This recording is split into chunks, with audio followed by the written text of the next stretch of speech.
5 things how to rock remote work. Welcome to my talk. My name is Sven. I work for K15t and I have more than 7 years experience of working remotely, and it wasn't a very easy start. It's a stiff learning curve to work remotely, and there are some things I learned along the way that I want to share with you. But it's not just my experience that I want to share with you. It's experience from a lot of companies. So I talked to a lot of people. I have examples from GitLab, Trello, actually the company I now work for K15t, and I've been working remotely 6 years for Atlassian. You know what? Remote work is really awesome, right? For plenty of reasons. So reason number one is you can work in your pajamas, right? You can jump right off your bed, right to your desk. Coding at the beach, just drive to the beach, code a little bit at the beach and go back. Or technology these days makes it so seamlessly, right? We just need a laptop and that's it. And then you get more slack time. You have no commute time and all this, so you get more time to relax because you're working from home. Well, guess what? These are all myths, right? This is all not really true. I wouldn't recommend actually to work in your pajamas because you really have to say, okay, now work is starting and now my private life is starting. Coding at the beach doesn't work. I tried it. Believe me, sun is shining on the screen, or even sand gets into the keyboard. Not good. Technology makes it seamless. Does any one of you have done a video call in the last month? I have done plenty of them, and I would say maybe 50% or 60% were very seamlessly. The other had just networking issues or setup issues or can't recognize my microphone stuff, right? And more slack time. I will talk about that later, but actually I believe you work more when you work remotely than when you work in an office. But it also means you are disconnected. You're disconnected from work. Normally you chat about work all day with your colleagues, just right over the table. And this is a little bit like you need to plug in this connection again. And then also you're disconnected from people because you're sitting in your remote location office, and social interaction, not so much, right? So you have to establish this connection again. So why remote at all, right? Co-location rocks too. I've been working also co-located, and I think it's great. These days, you don't sit just in an office. You normally sit in an open space. Like this here. Every company in Silicon Valley looks like this, open space. You can see who's working. You get motivated actually by others hacking on the keyboards. So it's really good. You can see who's there. But then at the same time, of course, we need to talk a little bit more these days than there was in the past. We are collaborating. We're working more together interactively. We have cross-functional teams. So these companies all also have this collaboration spaces, some couches, some beanbags, whatever works, to get together and talk together. And sometimes it's also good to take a break, right? To play hard. You cannot work 8 hours straight fully concentrated on a task. You just have to have a pause in between and just recharge the batteries. And then companies these days offer this free food and drinks. This is actually the Atlassian kitchen in Sydney. You see there are drinks available, there are snacks available, salads, whatever. Just grab it, it's for free. So this is great what you offer. Why should you work remotely, right? Because remote work rocks too. Right. There are some other reasons actually why you should work remotely, because it's family friendly. Actually, I went to soccer training with my daughter when she was a little bit younger. So the soccer field was just in the neighborhood, so I didn't have to go from work. From my office to the soccer field and then come back to work. No, it was just across the street, and went to soccer training with my daughter, and afterwards I came back and worked and passed all my working. Then productivity, right? Just put on your headphones, turn off the internet, and no one can actually tap you on the shoulder and say, hey, can you give me this advice or that advice? No, it's really productivity time.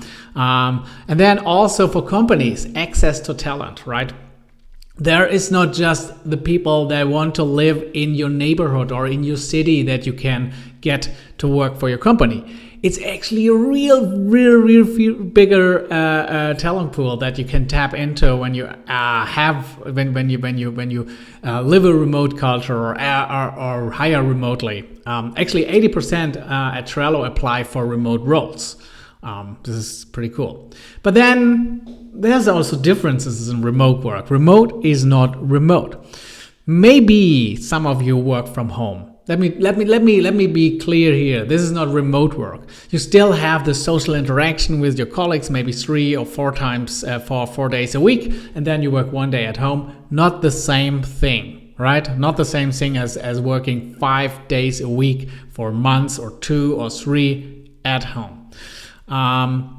Then there's these selective companies, which we are currently at K15t. There are a few workers, actually I think we're 10% of the workers are now working remotely, and the rest is located in the Stuttgart office. This is a selective way. This is also how I worked actually for Atlassian when I was a remote worker for Atlassian. A couple of my teammates were in San Francisco and I was actually in Germany. And then there are these distributed companies. You have an office in your city, but there are multiple offices. This is also a little bit the Atlassian way of working. They have an office in Sydney, in Austin, in San Francisco, in Mountain View, in Amsterdam, you name it. And then there are teams actually working there, but they also have to interact with other teams working at different locations. This is a distributed company. And then are these companies that work fully remote, right? They are full remote company.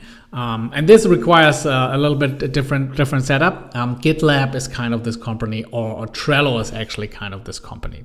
So now that we are clear on what is remote work and what is not remote work, let's go into, and even though you work from home, you can learn a lot of stuff from this talk. Still something. For example, was my number one thing, how to rock remote work with remote offices, right? Because these days, putting up a remote office is not that complicated. You don't need really physical folders or physical stuff anymore. What you need is just a desk, maybe a monitor, your laptop, and a chair, and then on you go, right? But don't make this mistake. Don't put your desk right next to your bed or in your bedroom, because there's space in your bedroom and you can close the door and the room is just meant for sleeping. No, that's still not a good idea to just put your desk into that. You don't want to sit actually in bed and then emails are still popping in the evening, or someone accidentally starts a video call and you're laying in bed. That's not a good idea. I would recommend, if you work fully remotely, you should have a dedicated room, right? This is a little bit my setup. In my room, I have a whiteboard actually in my room. I have a comfy chair in my room, so I can change perspective, and I don't sit at the desk all the time. But the most important thing here is this one. It's a door that I can actually close. And this is an indication for my family to say, okay, Sven is now working fully concentrated. Please don't disturb. If there's an emergency, of course, come in. But normally it means I'm in a video call, or I'm super concentrated right now. Otherwise, I have the door open. If I'm just working on some stuff like emails or something, I have the door open and people can, my family can see me working. But how does my remote office look? It's pretty simple setup, right? It's nothing complicated here. It's pretty simple. You see, I have a monitor, my laptop, some cable headphones, noise reduction. Cable headphones I have because Bluetooth always fails in my video call, so I rely on cable headphones still. I have noise reduction headphones to not hear my family when they're a little bit louder. I have this water bottle to not dehydrate and forget, because your focus is quite high when you work remotely. So have a water bottle, not to dehydrate. And the important thing here is the lamp. You see, oh yeah, why is there a lamp shining on the desktop, right? It's not just supposed to shine on the desktop. I turn it on, and then put it right into my face. And this is actually for video calls. Why? Because actually people should see my facial expressions. They should see if I'm smiling or if I'm angry, because normally in a normal setup, a non-meeting room, you can see that. But some people have the camera on and then shadow on their face, and you can really see is he or she happy, or is she angry, or what? I can't really see that. So lighting is an important thing. You don't have to just put a lamp in your face or have a more sophisticated setup like Matt, my coworker in Rochester here. He has this lamp to turn on and shine at the wall, so you have indirect light. And he's a big Lego fan here and has a very sophisticated microphone. So this is cool. But you always see this here, right? You don't know these things, how people are working, right? You normally see the other perspective, just the face of the folks. So this face here, and you probably never see this here, right? So at Trello they have this habit that they want to share how people are working. How does it look like where people are working? So they have this board where they share their remote battle stations, they call it. So everyone that works remotely at Trello, and that's nearly the whole company, puts in their picture of their workstations.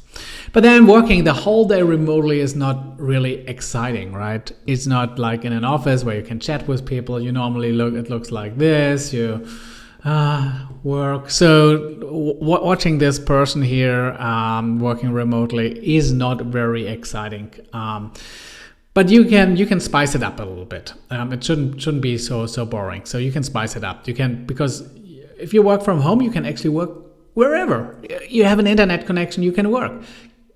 Here's me working at a coffee bar, for example, or sitting outside and work outside. Having just an LTE connection is fast enough for most of my work.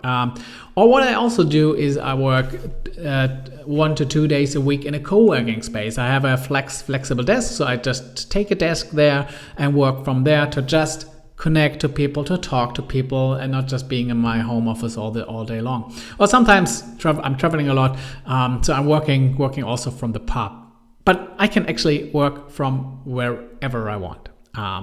But then at the same time, people are just wondering in the office, right? Hey, where is Sven and what is he doing, right? Is he really working or is he just slacking? I know some people have that feeling about, I cannot control what my remote workers are doing, because in the office, it's so obvious what people are doing. So this is the Atlassian San Francisco, or this was the Atlassian San Francisco office. They recently moved. But you can actually see what people are doing here. So for example, Ken is sitting here on the beanbag and is working. So I probably can just go to Ken and just like, hey, do you have some time? I have questions. I see Jen here. She's in a meeting, so I cannot catch her right now.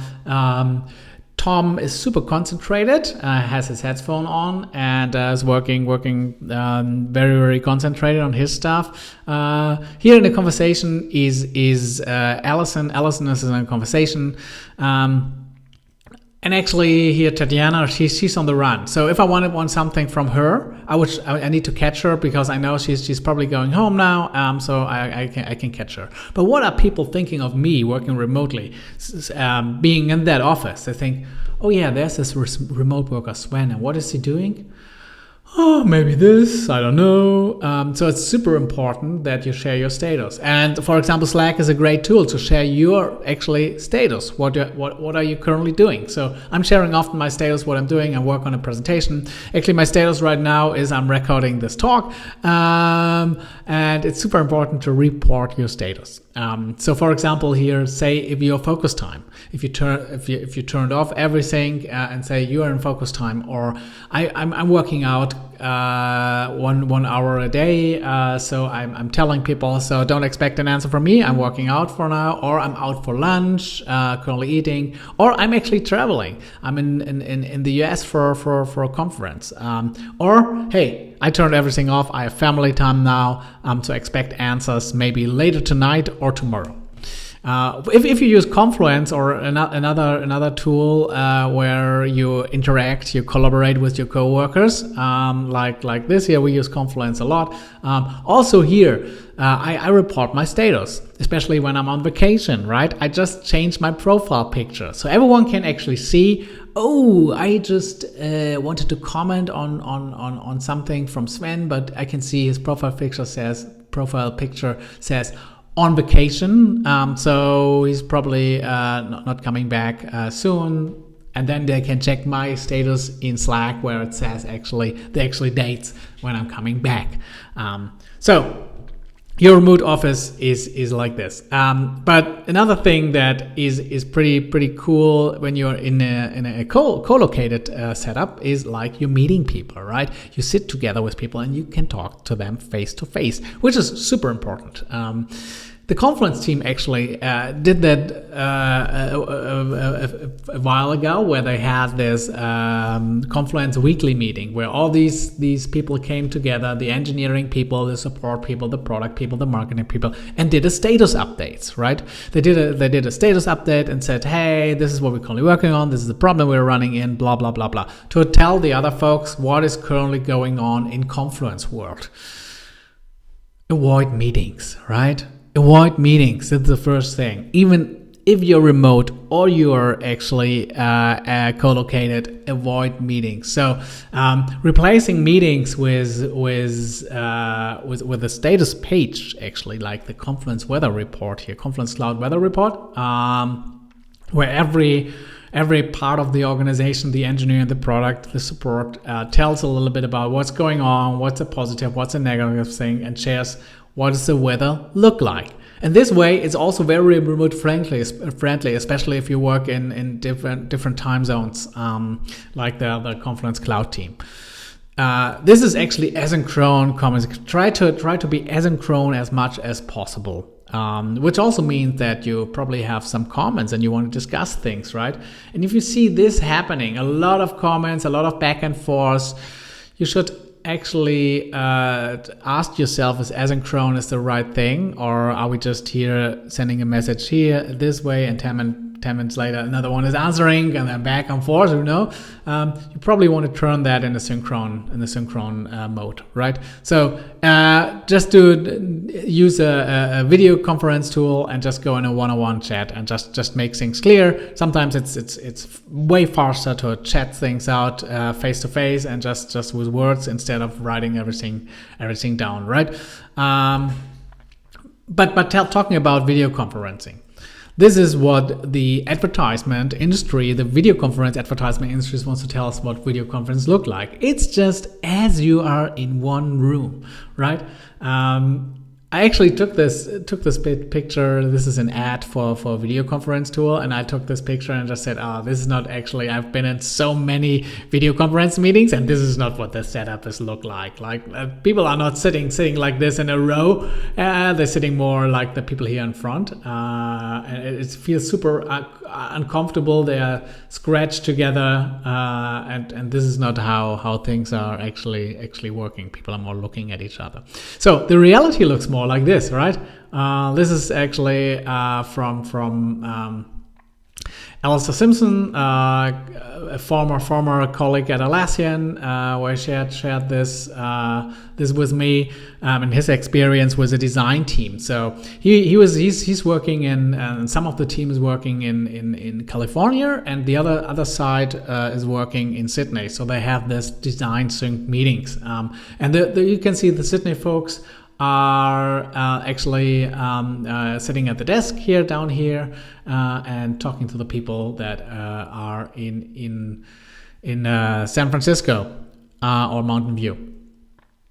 So they said this is not good because you have some tension sometimes in the room, and the remote people can't feel that tension. So everyone should have actually there are some side conversations that people can't follow. So everyone should actually jump into their own room. They should book their own room so that everyone has the same experience. And this is what they did. And it looked like this, right? You see, everyone jumped in their own room. But now the problem is that, as you see, they are not using their laptop or just these two are using the laptop cameras, so they actually look engaged here, Karen and Alistair. But these people here are jumped into a room, right? And they seem to be disconnected. So they seem to be disconnected here with what's going on. So the video camera is not the one this is the one that installed in the room. So what they said is, okay, good. This is also not good. So everyone should jump in with their own laptop and their laptop camera. So we look at each other and we don't look at our laptops.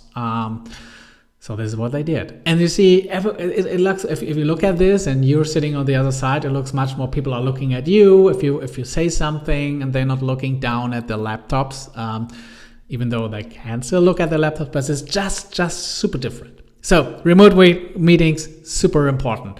But what tools should you use? Here is number 3, how to rock remote work. Take the right tools and use them in the right way. For video conferences, we're a big fan of Zoom, so we use Zoom, but there are other good video conference tools like Google Hangout or Skype or whatever out there. We use Zoom at K15t. So why do we love Zoom? Because of the Brady Bunch view. And for the US folks, maybe it's obvious what the Brady Bunch view is. I'm, as a European, didn't know. So people pointed me out to this TV show. I think it's from the 70s, as it looks like. And now I understand why they call it the Brady Bunch view. So this is the TV show, the Brady Bunch. And this is the Brady Bunch view, so similar to the view in Zoom, that you have this gallery view where you can see all people. Also, why I love Zoom is because I actually, if I share my screen, I can still see the co-workers on the other side. This was a big turn down for Google Hangout for a while. They recently changed that, but this make me love Zoom so much. But now I can switch back to Hangout because they added also this feature. Otherwise, you're talking just to the screen if you don't see the other people on the other side, and it feels like you're talking into a hole. And then I love Zoom because of this new functionality here: touch up my appearance. So what does it do? It makes you look great. So it touch-ups your appearance. And I tried it out and I can't live without it. Now it looks like this. So I turn it on and I look like this. Wow, awesome, right? Some video conferencing tips here from a long-term video conferencer. So try to not speak over each other, right? Let the other end the sentences, and this can sometimes be super confusing. Make long pauses, especially if you talk to workers on the other side of the world, with Sydney or with Australia from Europe. Can be some lag in the connection. So just stop, and sometimes it feels odd, but you have to just wait until person is finished, and then wait if someone else wants to jump in, and then you can jump in. So one person at a time, very important. Focus on the call, and this is not just for remote calls, but this is in general. Don't check emails, but it's even more obvious actually if you're sitting in a room. It's less obvious if you're on a remote call, but still focus on the call. It's a good quality time. You can check your emails afterwards. There's normally no emergency that should stop you. Actually, I've never had a real emergency at a meeting where I check my email and say, oh, I have to go out and check something.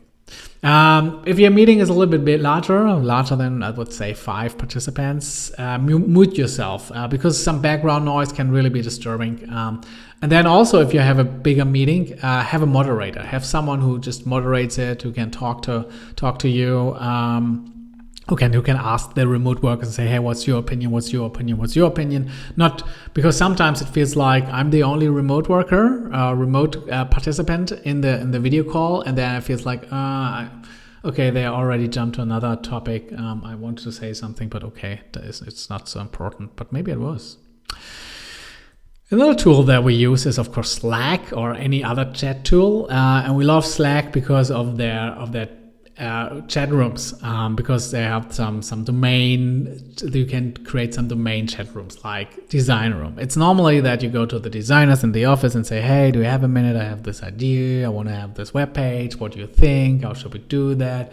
But going to the design room is the same thing. I can just ask a question and say, hey, I have this idea. So it actually turns your chat tool into a real room where people really meet. And then also the random conversations that are happening that normally happen in the kitchen, or at the water cooler discussions. Have a room for that. We call that random, where we share news and we discuss that. This is also something that, as a remote worker, you can really engage in the conversation, in the random conversation too. So there's this cool feature. If you want to get everyone's attention in a room, is you type in add channel in Slack, right? So everyone gets a notification and everyone is there and knows what is going on, right? Everyone jumps into that tool. But think twice before you use that. Use that just for really important conversations, and also don't use that in rooms where the whole company is listening, right? Because it's a little bit like shouting through the office. This would be the same thing if you're in the office and just say, hey, everybody, here, fill out the form. You don't do that, right? You can write that without add channel, fill out the form, and everyone should read their messages in the room. Add channel doesn't provide any additional things here, but it just gets people out of the focus mode into Slack, and then say, oh yeah, I fill out the form. But it's not necessary to do that often. So how does it look in Slack? It's like this. So I was doing this cool talk for a while, how to do kick-ass software development, and my avatar, I thought, it's great, I use kick-ass. But then I thought a little bit about it, and people were saying, if you write something like this to me, Sven, have you seen my email from yesterday? And kick-ass is asking that. Not good. I don't know how you really look like. If you're a remote worker, you should use a real picture, not an avatar, right? Normally, if you're in the office, avatar can be pretty funny, but also there, use a real picture, like this one here. But then if I say this here, have you seen my email from yesterday? It feels like I'm ranting. I said, hey, you didn't answer, blah, blah, blah, blah. But it shouldn't come across this way. It was just a random question. I say, have you seen my email, right? Have you seen that? You don't need to answer now, but just to be sure that you have seen it. So don't use avatars like this here. Use friendly pictures, right? Look friendly, and then also as a remote worker, you come across, oh, this is this friendly Sven. We're working remotely. He asked us, hey, have you seen my email from yesterday? Huh? It's really different. Your avatars matters. Don't take it too lighthearted. Look friendly on the avatar because it really matters. Same thing with this here. Emojis. Some people think, oh, that's just for play, right? I don't use emojis. But it really, if you're working remotely and you don't have a face-to-face conversation, it really adds something to the conversation. So if I ask people, have you seen that pull request? And I'm looking this angry emotion, it's like, have you seen this pull request? Or actually here, I love this pull request comment, right? Have you seen that pull request comment? I love it. I love the pull request comment. Or if it's funny, I say, hey, have you seen? It's the same message, but totally different, right? Emojis matter. No matter if you think emojis are just for play, they really matter in conversations. All right, talking about conversations and comments and stuff like that. Where do you discuss code? In these tools here, GitHub, Bitbucket, or GitLab. And do code reviews, and sometimes you see code like this here. And if you're a programmer, this is really what you want to write here is just like, what is this if statements and while loops It's just don't do that, right? This would be my first reaction here. This would be my first pull request comment that I would give. But maybe that's not the best thing. It's before you write something, take a deep breath. before you write this comment. Have something like a code review etiquette. So first, I would say seek to understand, why does this person put this in? Maybe there is no other solution. Maybe this is just a workaround. Maybe there was time pressure to do that. Try to seek to understand, and then never get personal. Just talk about the code and not about what stupid person it is that put in that code, or I know the person is inexperienced or something. No, never do that, right? Just talk about the code, and then at the same time, don't rant. You should always make suggestions how to improve the code, so people are learning actually, and they get better. Don't turn them down, right? Try to make them improve things, and then also comment on positive things too. If there's something that you like, just comment on that too. It's otherwise it just comes across so negative, and you don't want to put in a pull request because it just sounds very negative. All right, how do you stay visible to the rest? We use Confluence heavily for that. So we're just 50 people at K15t, but still, I need to stay visible. I need to stay visible to the rest of the organization. Say, Sven is still there. He's not just working on stuff. He's working on real things. But then at the same time, we use the blogging functionality to tell stories. But it's not for everyone, right? If you're coming from another culture, it feels odd to write a blog post about something. Now I just talk to someone, or I just write a report or something like that. I don't write a blog post that everyone can read. So we have this habit here, or this task. When you start at K15t, you have to write your welcome blog post. So you have to write about yourself. So this is my welcome blog post from last year, where I say, hey, I'm the new guy for K15t. Hey, welcome team. This is me. This is my family. Talking about myself. Not everyone has to share the private stuff. Maybe they want to just share what companies they have worked for. It's fine. It's all good. But you have to come into the habit of writing blog posts. Then there are blog posts that are talking about sprints, right? What did the team do? Just inform the rest of the organization. Why is the team heading that way? So this is pretty important to know what's going on in the company. And also here, talk about personal stuff. So this is Jerome, and talking about a bit about work-life balance and how he balances it out. And it was a great blog post, and sparked a lot of conversations internally. So these are great things to start conversations in Confluence, and especially for remote workers to stay visible. At Atlassian, we had a pretty heavy blog post culture. Actually, there were almost 50 blog posts a day, and you might think, wow, this amount of blog posts, right? But it was actually like a little bit like reading the newspaper. I just took some blog post here and ticked the box and said, this is not interesting, this is not interesting. It took me maybe 20 minutes a day to read all the important blog posts that I wanted to read. And often I was more informed about stuff that is happening than people actually in the office, and I was working remotely. I knew things before they knew. Actually, Don Brown wrote this at Atlassian internally, EAC, which was the acronym extranet@atlassian.com for the intranet there, or it didn't happen. So the thing is, if it's not in this Confluence instance, it never happens, right? So everyone asks, okay, I have this idea. The next immediately thing is, where can I read more about it? Where's your page? If there's no page, it didn't happen. You never had this idea, or you're not able to discuss this idea. So Confluence, or it didn't happen. So here's some rules that Don put out here. Read all blog posts within 2 days. So you have 2 days time to read all blog posts. Second thing is write down all your proposals, decisions, or they don't exist. Everything needs to be written down and put into Confluence, or it never existed. You had a phone call with someone and you want to talk with another one about this phone call, put it in Confluence, or it never existed, right?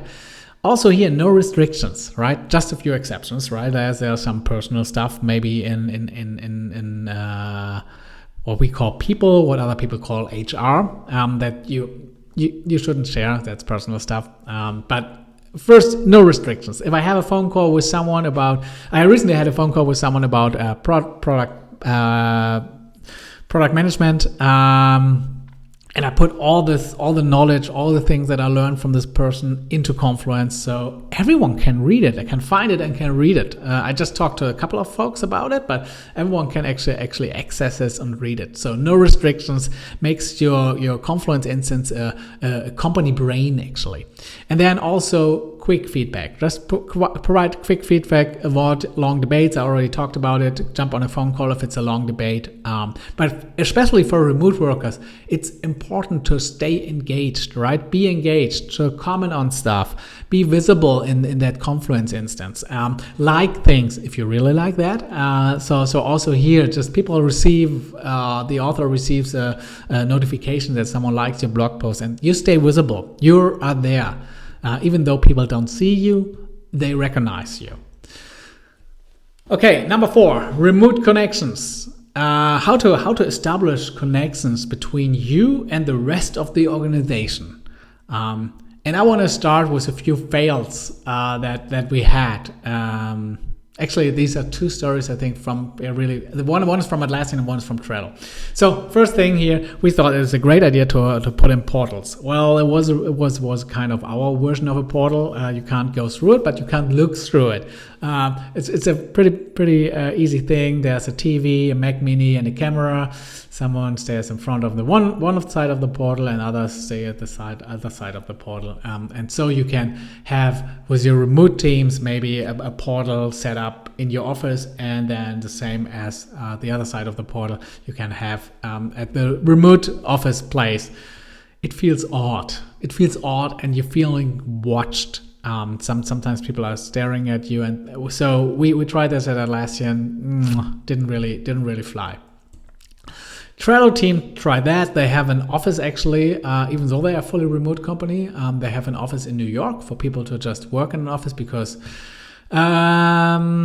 apartment place is very expensive in New York, so they offer people a desk. It's more like a co-working space. But anyway, so they had this idea of putting this out here. iPads on a stick, you probably have heard about it. So people, remote workers, can have the picture on iPad. They can drive around physically in the office on the stick. And this is scary too. If somebody stares behind you on the stick and you're staying there and say, "Oh, what do you want? How long are you watching me?" I said, I didn't watch you. I had to park somewhere. Anyway, this is some odd thing that never took off. But we also have a few wins.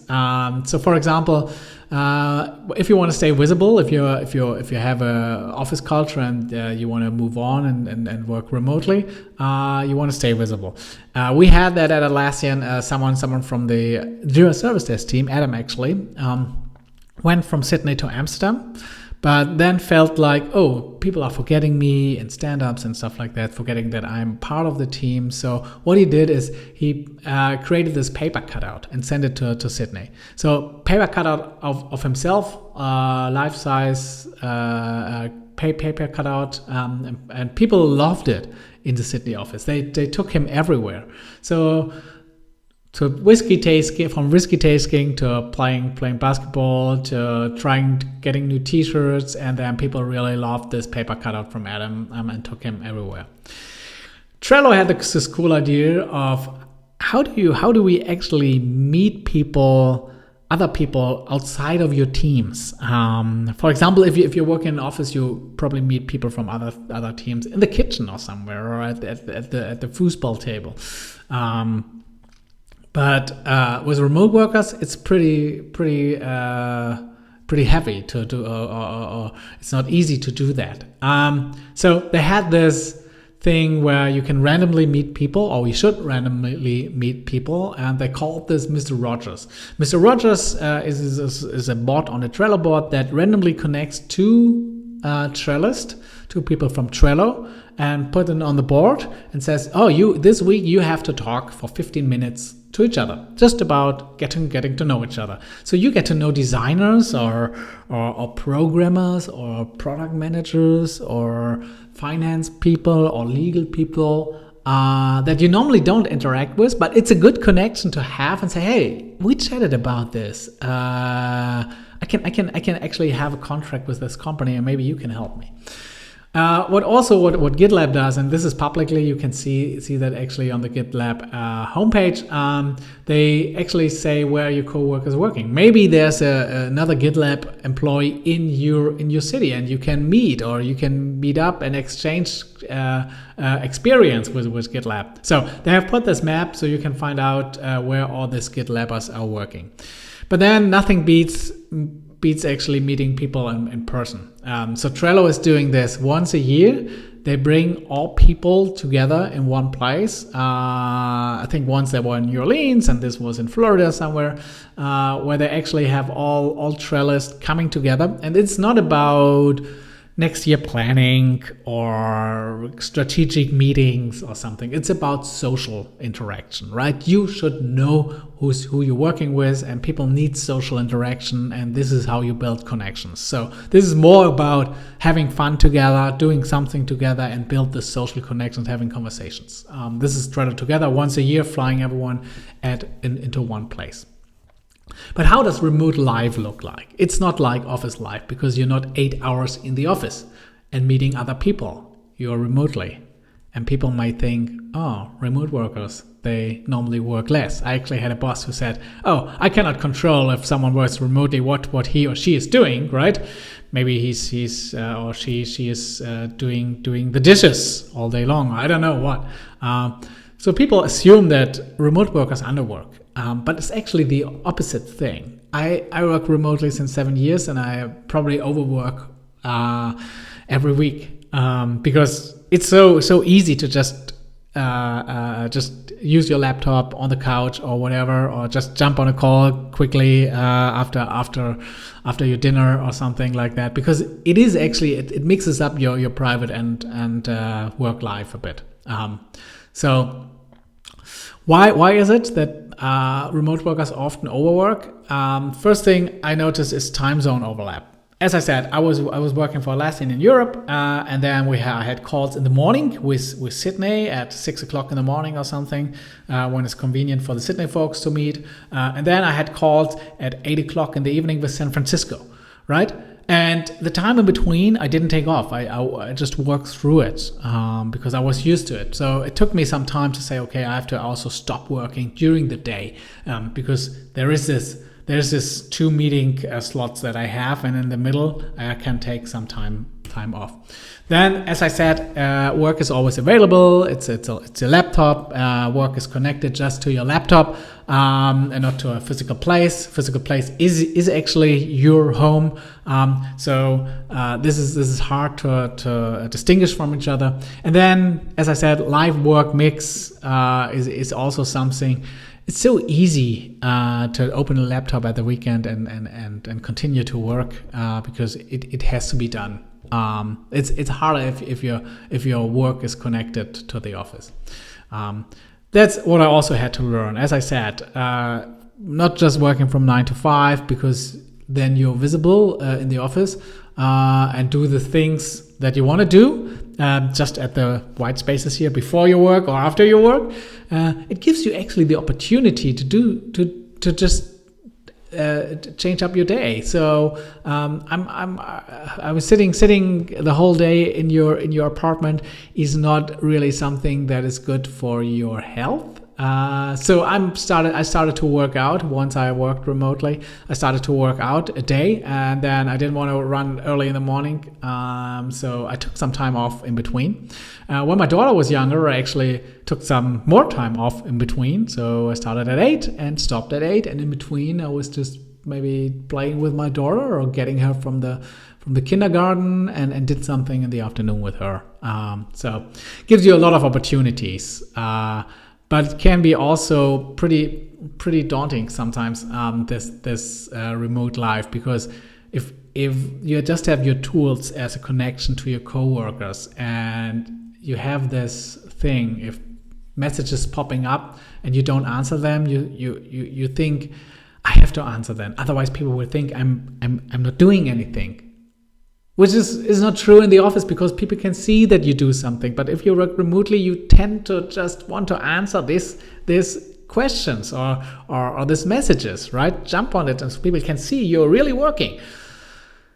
Don't fall into that trap. Stay disconnected, right? You have the great opportunity to just do concentrated work, undisrupted, concentrated work. There's a great opportunity you have when you work remotely. So think about your managers and makers schedule. Have a schedule where you have your manager schedule where you say, okay, I'm doing all these kind of things, emails, Slack messages, juggling some projects, but then have also make room in your calendar for concentrating stuff. So think about your makers and managers schedule.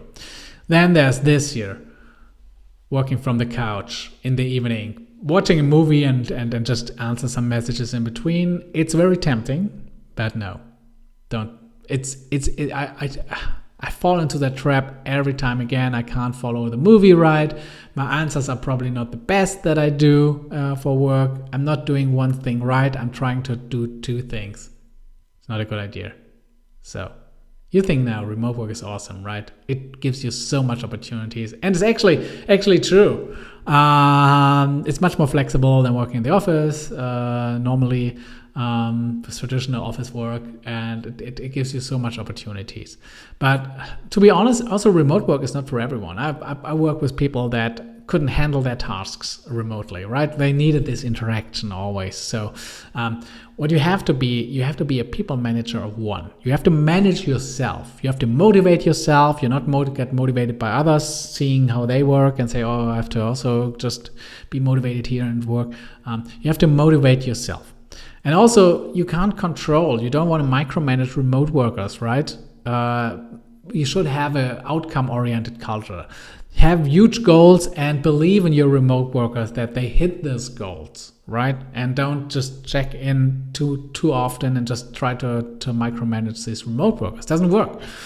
Really doesn't work. Tried it. Some people tried it, but it really doesn't work.